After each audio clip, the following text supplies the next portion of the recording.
We are thrilled to help you and answer and set up a discussion at any time. So yes, thank you for doing that, Paula. I forgot to hit the record button. So thank you so much for doing that.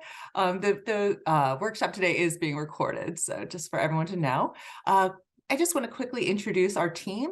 Paula Moody is here. She is one of project manager on the cheer squad, along with myself, Jess Schroedel. I'm the other project manager. Andrea Murray is actually not here today. She's not feeling the best, but she's our director of community engagement, and Jen Posier, who will be joining us as well. She is our director of education. So let me go ahead and move on. We're just going to go through a few housekeeping items, and then we're going to jump right into our first speaker, and I'm going to go ahead and introduce them now. We're thrilled today to have these three fantastic guests join us. First is Dr. Emily Anderson. She is the associate professor at the Neiswanger Institute for Bioethics at the Stritch School of Medicine at Loyola University of Chicago. Dr. Anderson is actually the creator of the certification program that we're actually speaking about today. So she is going to kind of give us some background information about why she developed this program, how she developed it, and how it's being used. So we are just thrilled to have her here with us today. Katie Bode-Lang is our Director of Research Education, Quality, and Integrity Program for the Office of Research Protections here at Penn State University. And Rachel Lally is our Executive Director of our Human Research Protections Program at the Office for Research Protections at Penn State University. And Katie and Rachel will be talking just a little bit about how the certification program has been adopted here at Penn State and the benefits of that. Jen Posier, who actually is one of our cheer staff, who I mentioned in our previous slide, will also be talking briefly about how why cheer felt that certification would be a good match for this kind of work that we're doing for our community partners. Logistically, just a few quick things. Again, the presentation is being recorded. Thank you, Paula, for remembering to hit the record button. Please raise your hand to ask any questions. You can use the electronic little hand symbol or just raise your hand and we'll get to you. Please use the chat feature to make any comments, share resources, make connections. We love for these to be interactive as much as possible. This is a quick workshop that's only an hour, so we don't have any breakout sessions today built in. But again, we do love for folks to participate and ask questions, share resources during that, using that chat feature. And then do keep in mind that presentation materials will be shared post-session. Okay, so quickly, our agenda is Dr. Anderson is again going to go through her amazing, awesome certification program that she's developed. Jen Posier from CHEER is going to just quickly talk about how we felt at CHEER that this is a way to fulfill an unmet need using the certification program.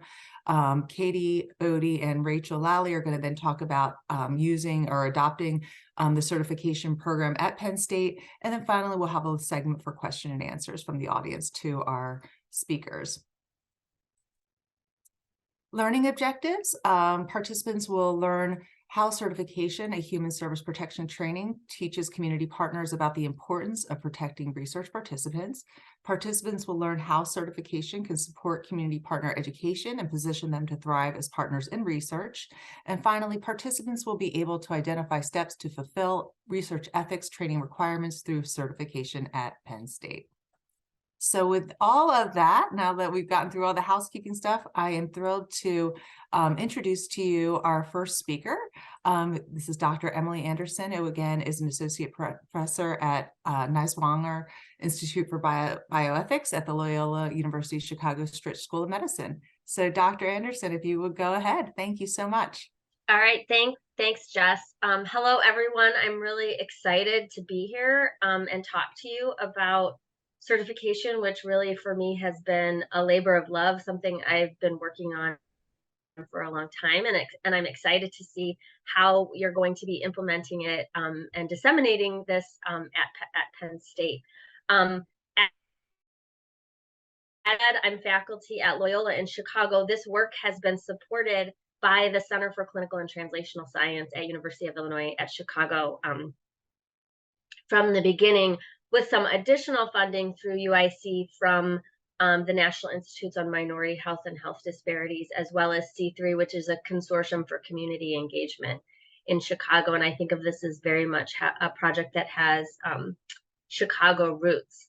So before I tell you about certification, I want to just tell you sort of a little bit about me so you can understand the certification philosophy.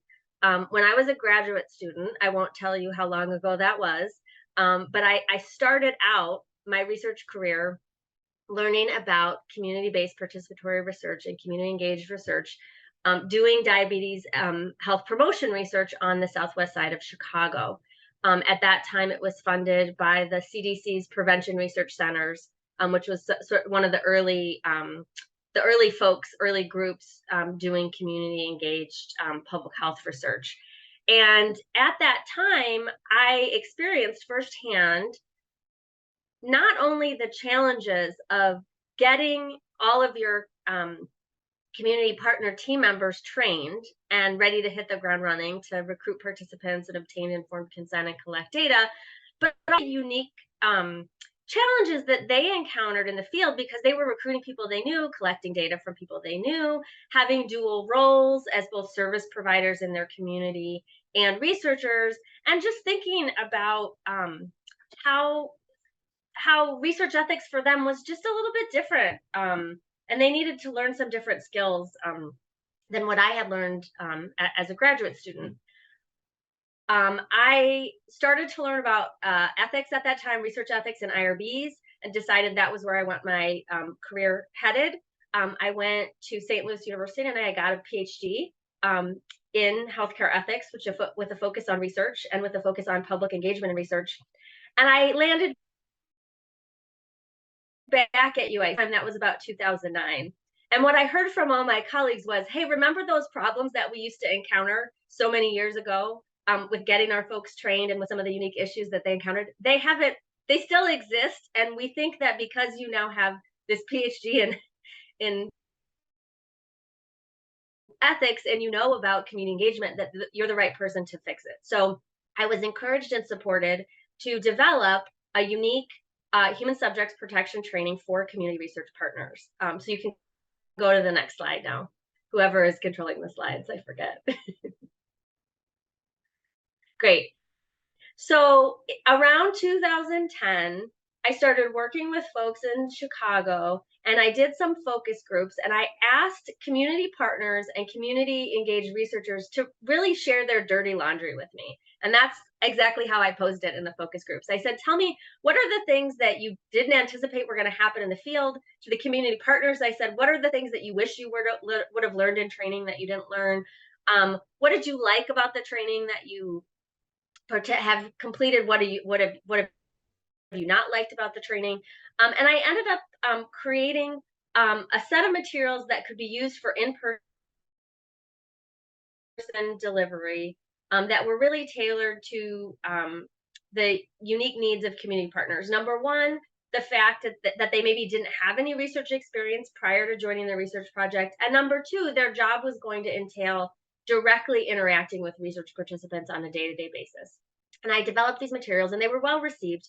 And they were very much, again, I would say focused on training the Chicago community. In Chicago, we had the additional challenge of we had a bunch of community partners that were working with UIC, Northwestern, Loyola, and University of Chicago, and every institution was making them do their version of human subjects protection training. So part of what we did from a policy standpoint in Chicago was we got all the Chicago institutions to accept that if a community partner had done human subjects protection training at one university and they had done the certification training, that the other universities would accept it for as long as, until it would expire. And that was pretty radical, I would say, in 2010.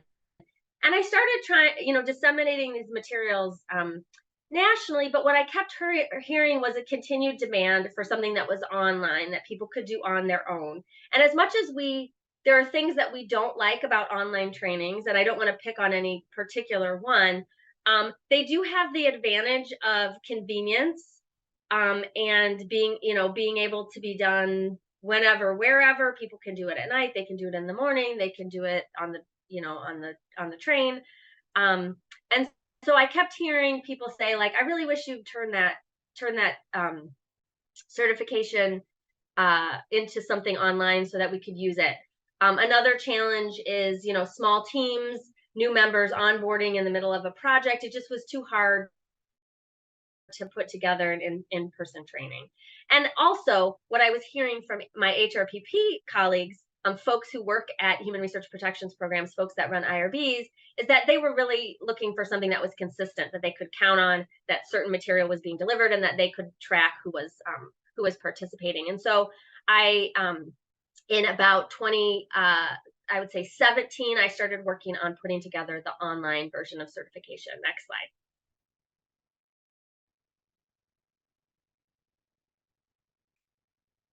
And this is our homepage, and certification has been available free online for anyone who wants to use it since late 2019. Next slide. I just gonna quickly highlight some of the unique features of certification and what makes it different, and then show you a little bit of what the program actually looks like. Yeah, next slide. So I emphasize, first and foremost, this is free. It's available to anybody who wants to use the training. So whether you're affiliated with Penn State, you're affiliated with UIC, you're affiliated with many of our other partners, or you're just a person who wants to learn more about research ethics, you can go in, log in, make an account, and complete the training and get a certificate. We started out with the English version. Our team had it professionally translated into Spanish. And then through a partnership with University of Miami, I'm very happy to say that we just launched our Haitian Creole version. And in the future, I'm looking forward to having this available in other languages. I've been talking to some folks in Saudi Arabia actually about translating it into Arabic. So we're really hoping to get this in as many languages as possible so that it can be accessible. It's first and foremost tailored for the background and roles of community leaders. So we assume that the individual who's taking this training is new to research and they don't have a lot of context about all the terms that we use, sort of the landscape of research. Who are all the different players? Where does the money come from? What is this human subjects? What are these terms? So we do a little bit of an orientation so that people have context for some of the ethics that they're going to be learning. We also focus on issues occurring on the front lines of research. So if you've taken, I see someone in the chat said they just took city training. And again, I don't want to pick on city training, but city training is developed, I think it was devised for people who are going to be putting research protocols together, right? For researchers who are going to be writing the consent form, who are going to be writing the protocol. It's not really for the person who has to take that consent form into the field and do informed consent. That's a totally different skill set that's needed. It's a totally different set of considerations. And it's made with that in mind, made for the person who's going to have part of their day-to-day activities, recruiting participants, obtaining informed consent, and collecting and importantly protecting data. And that's where we focus. It has a lot of text. It also has audio throughout. It has interactive elements like videos and case scenarios, things, drop-in boxes, and things where you get to choose and answer and get some response. And in developing this, I built on the previous certification materials that I had developed with input from those focus groups, but I also had everything reviewed by community research partners, HRPP leaders, folks like Katie and Rachel, and as well as research ethics experts and community engaged researchers. So all the stakeholders got eyeballs on this and told me what to fix, what they liked, what was too much, what was not enough. And I ultimately developed something that I think ends up being a little bit slightly shorter than city training, but has a lot more interactivity, video, audio, things like that.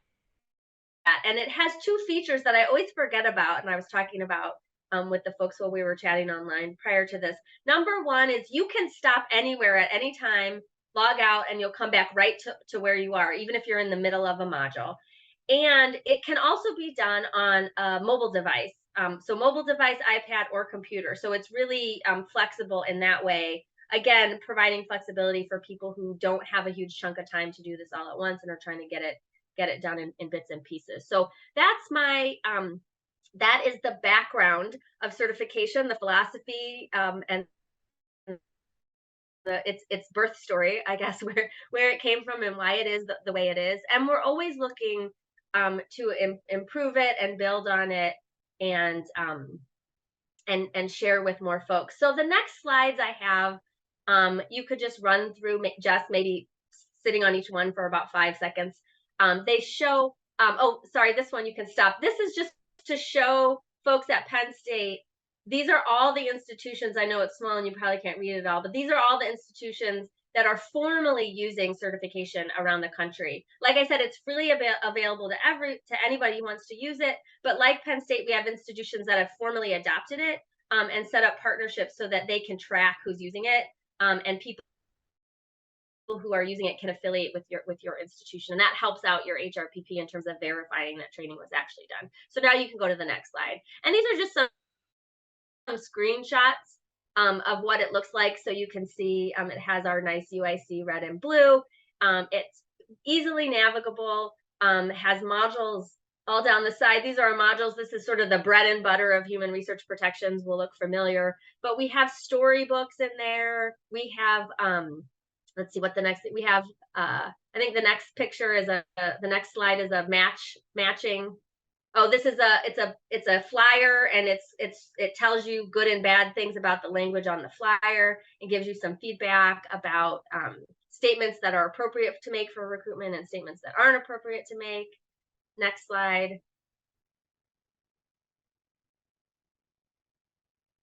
We have some videos that show informed consent in action. These were something I made for another project, but they actually show learners what it looks like to have a full conversation about a project and get informed consent appropriately from a participant. Also shows you a little bit of what not to do. But those are really fun and show from the perspective of the community research partner. Next slide. Here is an example. We have a lot of these activities where you get a question and we say, what would you do? You click the response and then you get some feedback saying, great job. That's, you made a good choice. Or maybe, one thing you didn't think about is that this might happen if you go that route. Do you want to try again? We have a lot of those sorts of things. Keep people engaged. Next slide. Another one like that. And a lot of these are very much focused on interactions with participants. What if a participant says this? What if a participant asks this? And then here we have our last one that's talking about research integrity is kind of like remember those choose your own adventure books you used to read as a kid? I love those, and I really wanted to incorporate that into this. So this starts out with a team member who you think maybe isn't following the protocol, and gives you choices about what to do in terms of reporting to the PI or talking directly to them, and it takes you down these different paths and gives you feedback. So next couple of slides I think are about the assessment at the end. Yeah, if you want to just flip through to the certificate, there is a quiz at the end. The learners, if they don't pass the quiz, you have to get 80% to get your certificate of completion. If you don't pass the quiz, you get feedback to help you pass again. And then when you pass, you get your certificate of completion, which is dated, so that at every institution, sometimes they require you just do training once and you never have to do it again. Some institutions make you do it again every 2 or 3 years. So this has a date on it, and it gives the certificate. And yeah, I'm kind of seeing some comments in the chat, and I'll look back and see if there's anything I want to respond to. But I have heard from many people that it is very user friendly. I think the advantage of having it be created by me is that I am not a particularly tech savvy person, and so I was always sort of challenging our programmers and asking our programmers questions about things that weren't particularly intuitive or user friendly. And I know one of the questions early on people were saying, our community partners are older. Our community partners are, they're not very computer savvy. And what the feedback, because I did work with a project that involved a lot of older folks, and they loved it because they felt it also gave them an opportunity not just to learn about research ethics, but to do some of this online education that they were hearing from their kids and their grandkids, and they felt it helped them develop their comfort with computers a little bit, which is something that they might be using in their job. So I haven't, I always push back when people say, "Oh, older folks aren't going to be able to use this." It's completely not true. So it ends with you end with a certificate, and then you have your proof of training, and you're ready to go and start working on your project. I think my very last slide is next, and then we can move on to our HRPP folks. I just wanted to tell you about a couple things that are coming down the pipe. That I used to call it the booster version, but now that word has a totally new meaning in our post-pandemic world. So now I've been calling it the refresher version.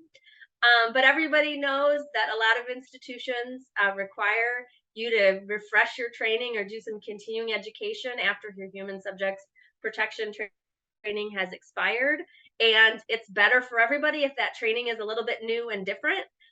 So we're right now in the process of putting together that refresher version, which is shorter and also more focused on issues of diversity, equity, inclusion, and vulnerable populations. But using a lot of the same principles in the original version. And I am continuing to work on developing gathering more evaluation data and doing research on impact. So we're looking at both content analyses and surveys of user knowledge and satisfaction, just to give any institution that's feeling like they're, where decision makers are wondering, what's the value of this? What's the impact of this? I'm constantly trying to gather that data so that I can show them that this is a good product and people do. They don't just like it, but they also learn from using it.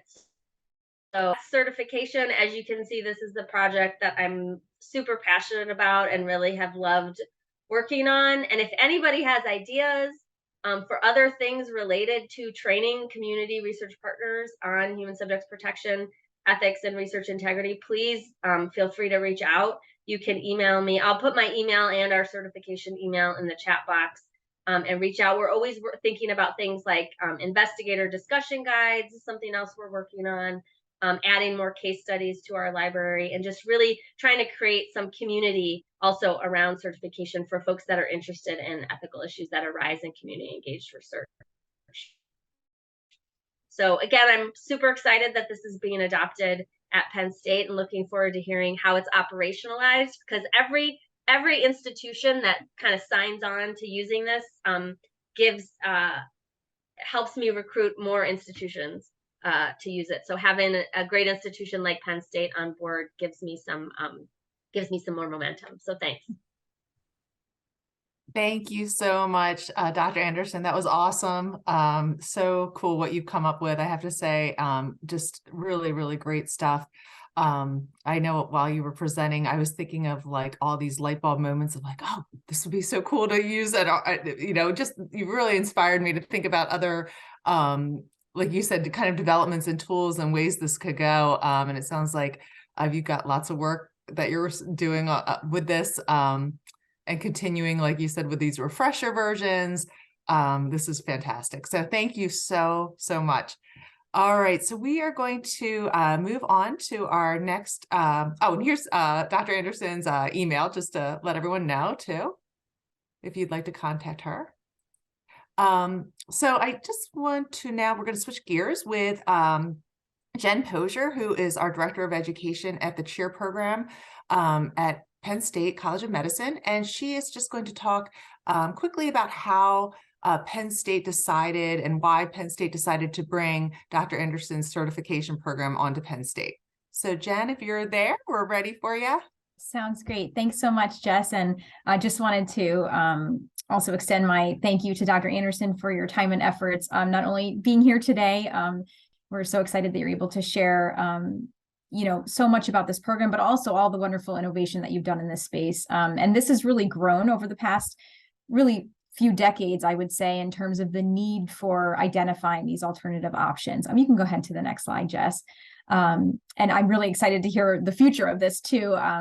My ears were getting very excited to hear when you said being able to translate into multiple languages, because we know that that's really the best way to reach some of these underrepresented populations who really could serve in very important roles as community partners on research studies also. So really, really, really eager to see where this takes you, and how we might be able to utilize that here at Penn State as well. But just kind of some background, as Jess mentioned, for how we kind of came up with this idea that we really need to identify some more lay research ethics options. It really was as we were doing community engaged research and working within communities and having research teams really partner with non-traditional research partners. So these other stakeholders that live and reside or work within our various communities. We felt that it was important to train them appropriately. And, as was mentioned, city training is really much more appropriate for an academic setting, for folks that are really going to be doing some of the more administrative conduct of the research, and didn't necessarily address the unique learner needs of our community partners. Or there was a training program that our team did try to move forward for approval almost a decade ago now, but it required a lot of tailoring for individual teams to develop the case studies and scenarios that were specific to their particular research topic. So while it was certainly a wonderful option as a lay research ethics alternative, it required a lot of heavy lifting on the research team as an individual group to really deliver that training. And so our team just kind of kept digging through the literature and the evidence to see what over that decade kind of would come out in terms of being a more appropriate option. And we stumbled across certification, given how much it has grown over the past several years. And so we connected with Dr. Emily Anderson and of course, our wonderful colleagues at the Human Research Protection Office to see how we could really bring about this training here at Penn State, because we knew that it was something that was only going to be a need that would continue to grow as more and more funders really elevated the importance of engaging with community partners throughout the research process, that there really had to be some really robust trainings in place that were appropriate and approved alternatives in order to provide that education to our community partners. So without further ado, I'm going to go ahead and introduce Rachel Lally, who's our Executive Director of the Human Research Protection Program here at Penn State. I'm sure most of you on the call, if you're from Penn State, are very familiar with who she is. And also Katie Bode-Lang, another wonderful colleague who's the Director of Education and Outreach for the Office of Research Protections. And they'll talk a little bit about our partnership and how they were really able to adapt the certification here at Penn State to offer the online training for our community partners. Thank you. Thank you so much, Cheer Team and Emily. I actually had the good fortune to hear Emily speak at one of the conferences that they run for at Primer a number of years back. We were confirming which one we thought it was earlier in this call. And I learned about certification 4 or 5 years ago, pre-pandemic, and was, as everybody is here, very excited to hear about what Emily was doing and that possibility. But for those of you who aren't from Penn State, as you may not know, that over the last few years, our HRPP, our Human Research Protection Program, has been undergoing its own transformation. And it was really the synergy, I'm going to use the word synergy, bear with me. It was the synergy of that happening along with certification being offered online, that the bar was really lowered for us and the time was right, where we were in the cheer team's involvement. They were just so like, how can we make this work? And we were able to bring this to Penn State. So that was how that was the initial beginnings of where I first heard about this and our excitement with it. And I'm going to let Rachel talk a little bit about how this was more of a collaborative opportunity for all of us. Thanks, Katie. So I will echo what Katie said in terms of kind of the timing of it and the collaboration around it. It really was kind of the perfect storm for us to be able to adopt it. But I think the piece that I really want to call out here is kind of the Emily mentioned a little bit kind of, IRBs and HRPPs want a training that is reliable and that we know has the information and that we can kind of accept across sites and institutions. And sometimes changing that process, again, not to focus on city, is just comes down to a capacity issue, right? So like we were aware of certification. You can see the folks who had been kind of talking about it and thinking about it until we got this online version. But another thing that kind of fell into place for us was this really great collaboration between all the groups that are on this call. And so, we at the IRB office, as Katie mentioned, we're under a big transition, we didn't really have the capacity to dig in and understand the details and make sure that, this training was the equivalent of what we would expect for folks to be trained. But we knew that city training probably wasn't translating to people who weren't like in the world of human subjects research every day as kind of their primary focus. But we didn't have the time to work on that ourselves. So knowing that Emily spent a really long time developing this and that the cheer team had engaged with her and was able to kind of look at the content, and then Katie's team, we were able to, as part of our transition, get an IRB specific educator on her team who could, dig in and really kind of translate to us to say, look, this really is what you need. Here's how it would happen, and help us think through the technical pieces of implementing it, right? Like, how do we let research teams know that they can use this? How do we get it into our electronic system so folks know that an equivalent training has been done? And so I feel like when we finally were able to go live with it, there was like this love fest of emails that went around being like, oh, everybody did their part and we pulled this off, and now we're able to offer this training. And sometimes IRBs are just like, well, we have city and it works, and we're pulled in so many different directions, but this really was a true team effort. And so I'll stop there, but I think my role here is to say that I was pretty easily convinced once we pulled all of these things together, and it was nice to be able to get to a yes here and really implement something that we knew would be better for the folks who were taking it, and not just stick to kind of what we'd always been doing. Yeah. And before we switch slides here, Jess, I was just going to reiterate that some of that for us was, we have to do the training, right? We know we have to do the training. This is part of our accreditation. This is part of the federal regulations, and like Rachel said, there's some things there where we really do need to check our boxes, et cetera. But we understood that city, and I nearly had a panic attack when I saw the chat about 32 modules. That was not Penn State. I just needed to confirm that. I was like, oh, as the city administrator, please don't shoot me, for Penn State. I was like, whoa, wait. 32 modules, that was too many. Like, we have tried to, but again, it puts everybody into the same box, and we know that's not where everybody needs to be. And for our folks participating at academic institutions in hospital settings, that is what we need to have. That is what we've decided right now is what works. But wanting to expand our scope a little bit there, that, working outside of higher ed, just like what Emily was talking about, we really want that training to be more relevant to them and cover some of those topics that city's not going to get into. And we do think that has real benefits for the folks working in the field where it's most important for them. So I can talk just a little bit on the next slide about what that looks like at Penn State right now. So right now we are sort of in our initial pilot of this, if you will, with the cheer program. We're working on this. At this time, we really have and we're, again, this is part of a continuing conversation that the HRPP is having with cheer, et cetera, to think about this. So in terms of certification being a replacement for the other required trainings for our HRPP, we're looking at folks who are community partners who are participating in research under an individual investigator agreement. For us at Penn State, that's HRP 508. And that means somebody who's not a student or who's not an employee of Penn State University or Penn State Health, but they're not employed by, they're not acting for another institution. And so that's really those community partners is where this is geared towards. There is, we might continue to look at possibilities, but again, we are separating out that for now, we're still continuing to use the other training. I feel like it's the training that shall not be named. We're using the other training for folks who are, in the more traditional setting of our expectation. And then for our community partners who have that individual investigator agreement, they can complete certification. That isn't to say, as I'm thinking about this, that certification can't be utilized as an additional training for our other folks, right? So if you see this and you're like, well, gosh, we needed to do this, you could still take this training. So we are still there, double up. There's some utility to that, I would say.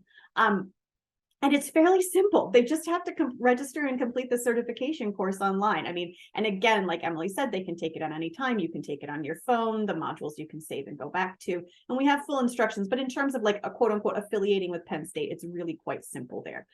So I don't think I need to go into too much more detail about that because it's really user friendly. Which takes us, I think, all the way to Q&A. Yes, it does. Thank you so much, Katie and Jen and Rachel, for talking about, certification and how we've are super excited to be adopting it here at Penn State.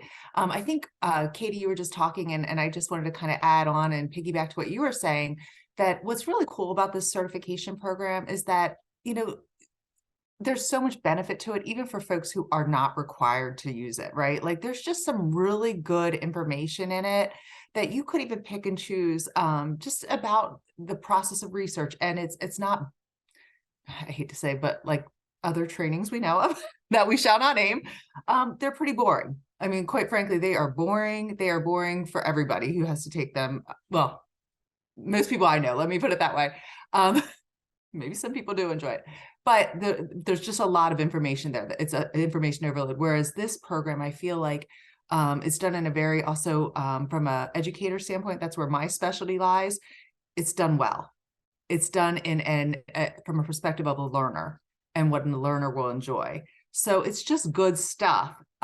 Even just for, I think anyone, whether you are somebody professionally involved in research or not, to get some really good information that's interesting, and it really does, it has real world application for all of us. So I really appreciate that. I just wanted to kind of add that, Katie, as you were talking, it kind of made me think of that point. Absolutely. And our hats off, Emily, to you for the work that you've done on this program. I mean, it really shows. So. Thank you. I just raised my hand because whenever the sort of boring versus interesting thing comes up, it always reminds me of an important point that I want to make. Well, first of all, I think that research ethics and human research protections is so interesting. That's why I've dedicated my life to it. But I know that sometimes learning about rules and rule following isn't always like the most exciting thing for people. The irony for me was that, the reason that we do community engaged research is to try to correct and address some of the ethical wrongdoings of the past, right? The helicopter research, the abuse of subjects. And we want our community partners to also understand the importance of this. And if we present barriers to that learning, whether it's because it's boring or because there's too many words on the page or because it doesn't provide context, we leave people not realizing how important that stuff is. And that's what drives me through this, because that was really frustrating to me. I wanted everybody involved in research to really understand why we have these rules, why they're so important to follow, why we're all here doing these things, why we have our community partners. So first and foremost, I wanted to make something that was going to be not painful for people. And I wanted people to learn something so that they can be active members of their teams, right? So they cannot just know the rules and have that box checked so that they can go off and obtain consent from people, but so they can actually say to their PIs or other members of the team, it occurs to me that we could be doing a better job creating a private space, or we have a little bit of a gap here and in the chain of command of our data, right? So that people are empowered, our community partners are empowered to make our research more ethical, not just check a box so that they're allowed to do informed consent. And so that really is the driver behind why I feel very strongly that community partners need not something different, but something the best that we can give them, because they're such an important part of our process, and we don't need to make this hard for them. If we're going to make them do some continuing education to be part of our projects, they should be getting something from it. So that's my real soapbox. I'll add to that, Emily, that I was at the conference that we were talking about earlier this week, and one of the speakers had an interesting quote that I wrote down. That she said, "Compliance is boring, but ethics is always interesting." And I thought that it was a really kind of nice way to wrap that up. That to think about when we're explaining to these, folks who are trying to conduct research, to think about the ethics of it and why we're doing the things. Like if you're just quoting regulations and checking boxes and like following rules, you lose some of that engagement on like there's reasons why we're doing all of these things. It's not just paperwork. And I think, and just one more point that I'd like to make is I think it also contributes very much so when you create approaches when we're dealing with, our community partners, like, I think it's building trust too, right? Because we're instead of kind of creating this yet another barrier, right, which has been over and over again perpetuated historically in research that's been done on communities instead of with community, right? This is just a way of breaking down perhaps even yet another barrier so that, everybody can understand and everybody comes in on the same playing field. We're not creating an inequitable situation where maybe, we're asking community partners who don't understand, much like myself, the language even being used in other trainings. So, it's really creating a more equitable playing field, which is what we want to do to create trust with our communities anyway. So it's a win-win for so many different reasons. And I think kind of, Emily, what you're saying, I think probably most of us on this call are most passionate about, which is really trying to correct the wrongdoings that have been done in the past so that we make it better for the future. And this is a huge piece of that. So thank you. Does anyone have any questions? I see there's tons of stuff going on in the chat. I think you all our speakers have done an awesome job of tapping into some areas that folks are really interested in here, which is fantastic. I have not been doing the best job reading because I've been. I think we've addressed a lot of them, Jess, but we'll open up the platform too. I just did want to chime in, if that's okay, to share just a couple things. So of course, all handouts will be distributed after the workshop, and it will have specific instructions on how to access everything. So, you're fully aware if you're on the sort of academic end, if you're instructing your community partners to complete this training, those directions are available. And then as a community partner, where you go to actually access and upload and things like that. And so that's one point. Another point I wanted to make is that, and this is kind of echoing some previous sentiments, is that we really do encourage this for all of our community partners. So as of right now, under the current compliance piece of it, really it's for community partners who are actively engaged and engaged in the sense that they're actually conducting study visits, they're having access to private health information, they're actually doing informed consent, those real active roles within the research study. But we know that community engagement falls on a spectrum. And so sometimes we have our community partners who are really serving more in a consulting capacity or on a stakeholder advisory group capacity, where they're not having so much of an active role within those specific study phases, but they're more broadly speaking in the periphery, giving insights and feedback into the research study. And so in those cases, those stakeholders aren't necessarily required to complete the training, but as cheer through that lens of making sure that everyone can really be speaking the same language during study meetings, that this training would be important for even those groups to go to. Also, we know that training community partners is a wonderful opportunity for them to grow in their role. So while they may not have as much responsibility on the research team or as much of an active role in the research team for the current study, this could be a springboard for them to get more involved in the future, and then they would already have their certification available. I believe it expires within 3 years. Is that correct? Okay, so every 3 years, just like City, we would have to complete it again, but it's kind of just a nice way for them to really have that foundational knowledge of research.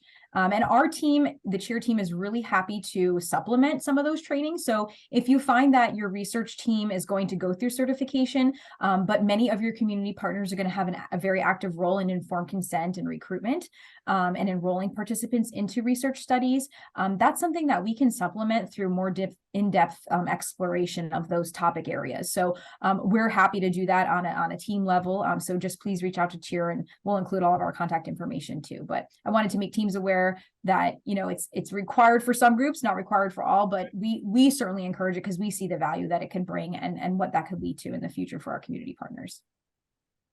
Awesome. Thanks, Jen. Paula, I see you put your hand up. Yeah, I just wanted to point out a couple of things. First of all, at the very beginning of the chat, if you scroll all the way up, I put in the chat what we call our sneak peek flyer, and it lists all of the different organizations that are represented on the call today. So the folks who are joining us from various places in our community. So it's important to know, I think, that not everyone on this call is from Penn State. the reason why I say that's important is because I think it's imperative for you to speak with your individual organizations about what your associated ethical training requirements are.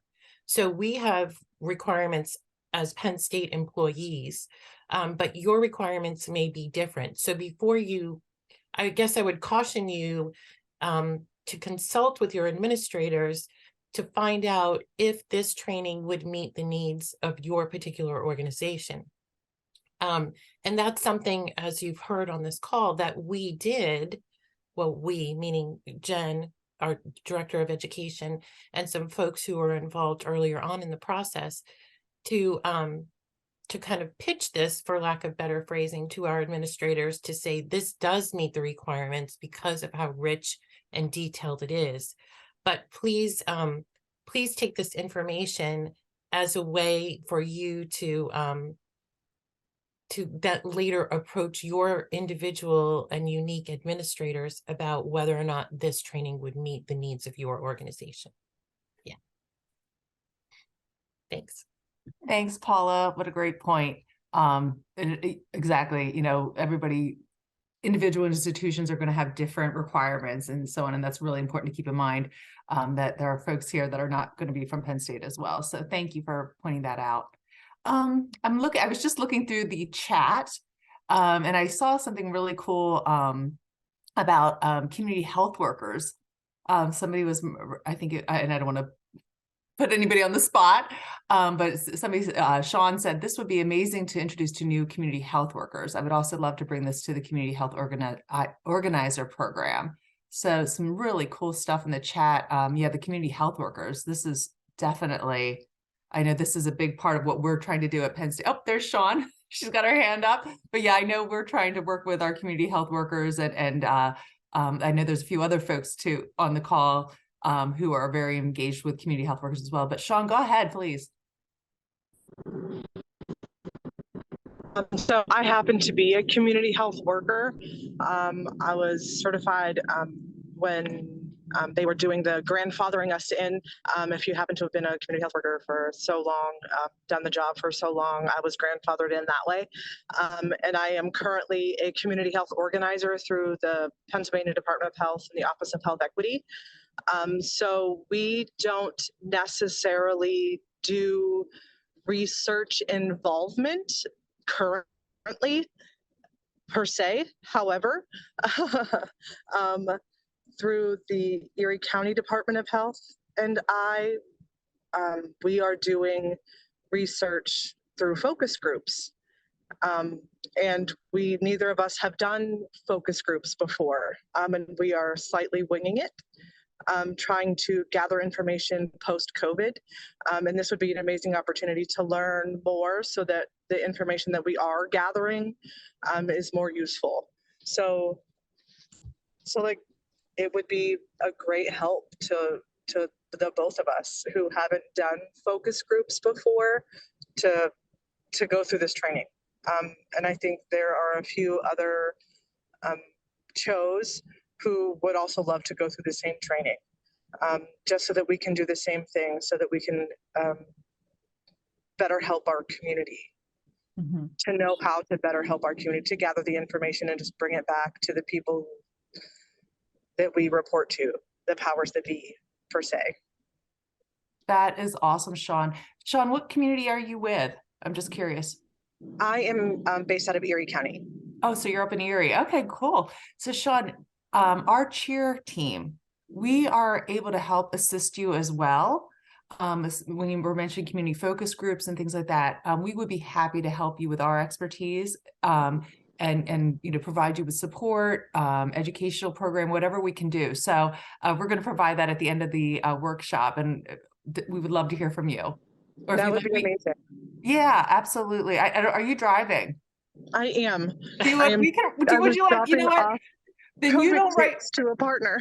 I could hear it. I don't want to put you on the spot. We'll reach out to you. How about that? We have your information. We'll reach out to you so you don't have to write down anything. Okay. Yes, I agree. I'm screenshotting things.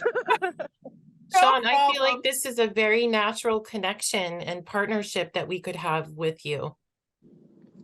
We were we had connected with a student through Edinburgh, and he happened to have mentioned CITI training, and I just wrote it down, and I quickly Googled it, and this training came up, and I was like, "Ooh, I'm just gonna." It was just by chance, Oh, and it perfect. was just by chance. So Oh, we're things so fall into glad. place how they're supposed to be. Well, it's a pleasure to meet you. Drive safely. Are you in a lot of snow right now? We are not. There's no snow. It is only 42 degrees, but there's no snow. Okay.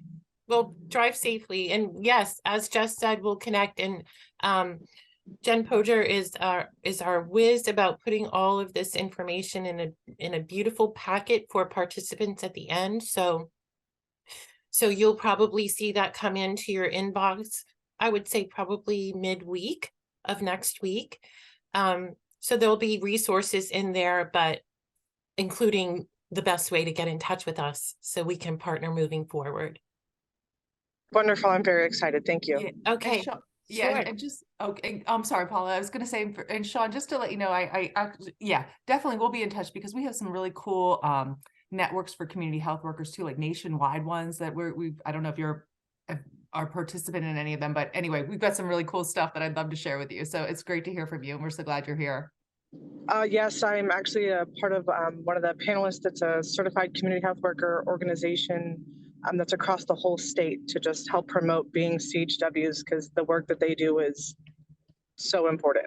Absolutely, absolutely. Yeah, we thank you. Yeah, you are absolutely right. We CHWs are absolutely imperative. So thank you so much. Lisa, I see that you have your hand up. You've been waiting patiently. Yes. I was so excited to hear Sean talk because I too am a certified community health worker that was grandfathered in. And I'm also a hub team member on the PAAHEC CHW training program. So this information would be great because one thing that is important for CHWs, there's trusted ambassadors, and a lot of things that have to do with research can be kind of really spearheaded by CHWs because they had that connection.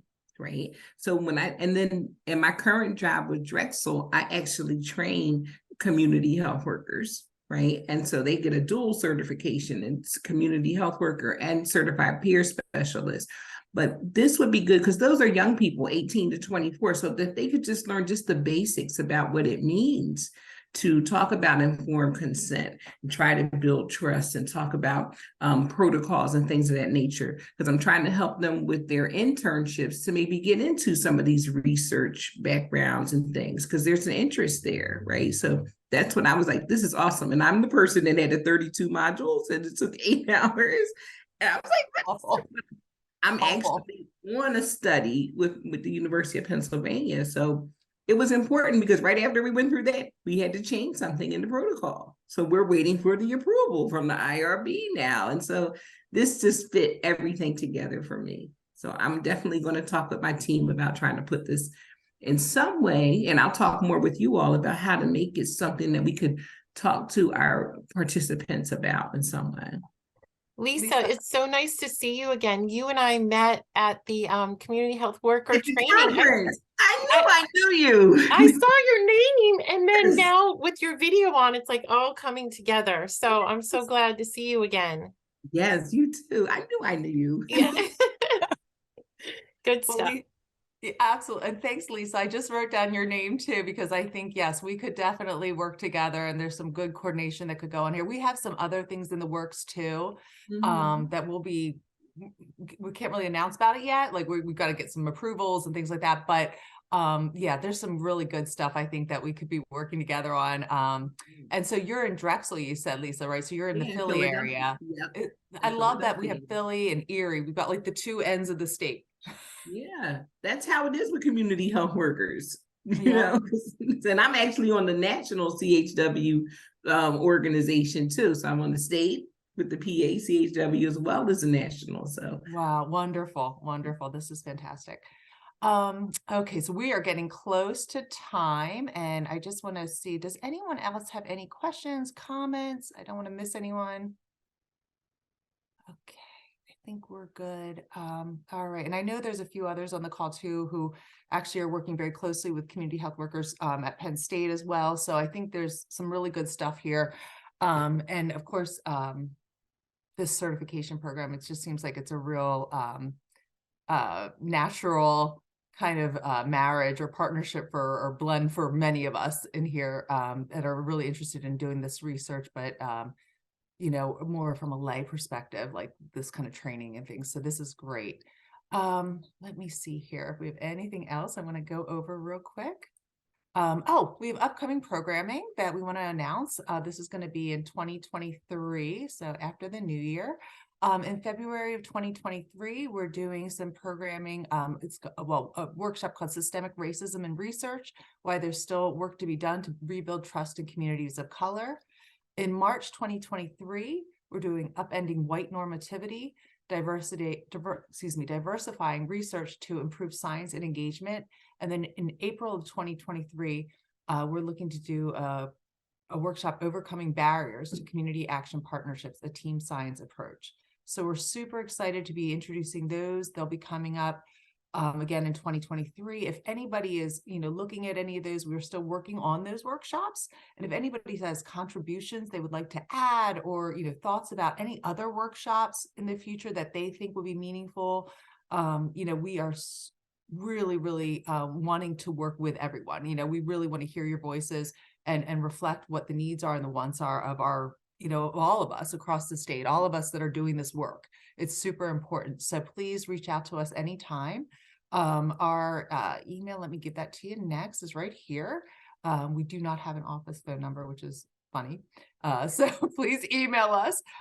We are a post-pandemic group, so there's no phone numbers other than our personal cells. It's funny because we're all over the place. So we're like, we don't give out an office phone number because no one's ever there to get it. So anyway, please reach out to us through email.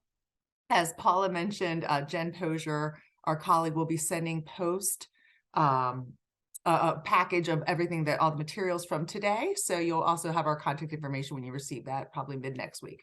The last thing I'm going to do is just share a quick poll. If you don't mind taking that, I know we're at the 12 o'clock mark, so I apologize. If you need to go right ahead. We understand this should only take a few seconds. But after that, I think that's it for us today at the Cheer Squad. We want to thank again our amazing guest speakers. Cannot thank you and tell you how much we appreciate you being here. Dr. Anderson, Katie, Bode-Lang, and Rachel Lally. Really appreciate everything. And Jen Posier, thank you for speaking about our cheer work as well. Everybody have an amazing holiday season, wonderful break, and a happy new year. We look forward to seeing you afterwards. And I'm going to go ahead and launch that poll. Thanks, everyone. Oops, I'm sharing my screen. Hold on, wrong button. There we go. Okay, here you go. Thanks, everyone. Have a great day.